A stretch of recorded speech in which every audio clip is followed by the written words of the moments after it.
जब जीवन की राहें अंधेरे से भर जाती हैं, जब चारों ओर बस तकलीफ ही तकलीफ होती है, तो एक सवाल हर दिल में उठता है, प्रभु कहाँ हैं?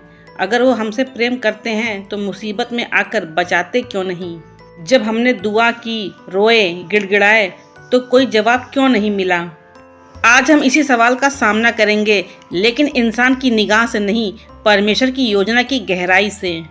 क्योंकि वो इसलिए हम प्रार्थना करते हैं, रोते हैं, दुआओं की चिट्ठियाँ स्वर्ग तक भेजते हैं, पर जवाब नहीं आता। लगता है जैसे परमेश्वर मौन है, जैसे उसने मुंह मोड़ लिया हो। लेकिन क्या ये सच है, या फिर क्या हम परमेश्वर के मौन को उसकी अनुपस्थिति समझ बैठते हैं? पहला, परमेश्वर मौन होते हैं परंतु दूर नहीं होते। जब हम दर्द में होते हैं तब हम भावनाओं में बहकर सोचते हैं कि शायद परमेश्वर ने हमें छोड़ दिया है। इस पर बाइबिल बार बार कहती है इब्रानियों 13:5 में, मैं तुझे कभी ना छोड़ूंगा और न कभी त्यागूंगा। क्या कभी माँ अपने बच्चों को भूल सकती है? शायद नहीं, लेकिन यदि वह भूल भी जाए, परमेश्वर तब भी हमें नहीं भूलते। उनका मौन असल में उनकी योजना की गहराई होती है। याद रखिए, मौन भी एक भाषा है। दूसरा, परमेश्वर हमारी सुरक्षा से ज़्यादा हमारी आत्मा की शुद्धि में रुचि रखते हैं। हम चाहते हैं कि परमेश्वर हमें तुरंत मुसीबत से बाहर निकाले, लेकिन परमेश्वर ऐसा नहीं सोचते। वो हमें आग से बाहर निकालने से ज़्यादा आग में हमारे साथ चलना पसंद करते हैं। शूद्रक, मेशक और अबेदनगो को आग की भट्टी से पहले नहीं बचाया गया, परंतु जब वह उस भट्टी में थे, वहाँ एक चौथा व्यक्ति भी था, स्वयं परमेश्वर। कई बार परमेश्वर इसलिए नहीं बचाते क्योंकि वो चाहते हैं कि हम जाने हम अकेले नहीं हैं। तीसरा, मुसीबतें हमारी आत्मा को तराशती हैं।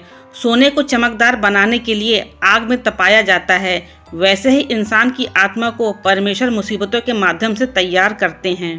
यदि जीवन में सब कुछ आसान होता तो हमें परमेश्वर की आवश्यकता ही महसूस नहीं होती, पर जब हम टूटते हैं, थकते हैं, गिरते हैं, तब हम उन्हें पुकारते हैं, हे प्रभु, बस तू ही मेरा सहारा है।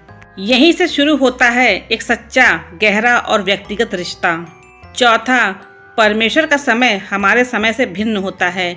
हम सोचते हैं कि देरी का अर्थ है कि वो सुन नहीं रहे, पर परमेश्वर कभी देर नहीं करते, वो बस अपनी घड़ी में काम करते हैं।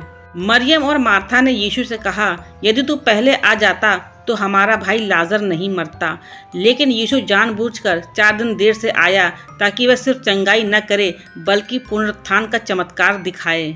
यहाँ हम ये कह सकते हैं कि मुसीबत में देरी परमेश्वर की महिमा के लिए होती है। पांचवा, आपकी मुसीबत आपकी गवाही बनने वाली है। बाइबिल में हर किसी की कहानी में एक संघर्ष रहा है। दाऊद को सिंहासन मिलने से पहले गुफाओं में भागना पड़ा, यूसुफ को सेनापति बनने से पहले जेल जाना पड़ा, यीशु को पुनरुत्थान से पहले क्रूस सहना पड़ा।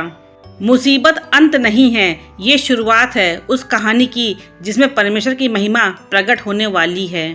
छठा, परमेश्वर हमें इस जीवन में नहीं बल्कि अनंत जीवन में सुरक्षा का वादा करते हैं।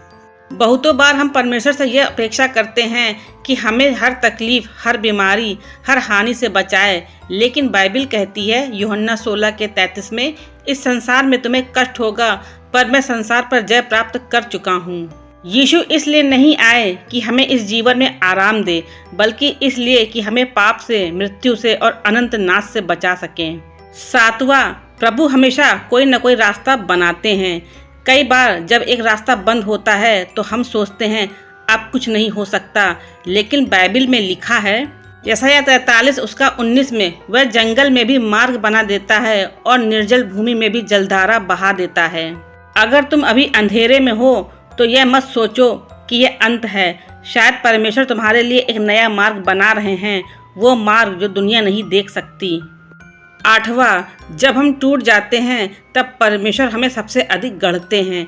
एक बर्तनकार जब नया घड़ा बनाता है तो पहले मिट्टी को रगड़ता है, मसलता है, गीला करता है, तब जाकर वह सुंदर आकार लेती है।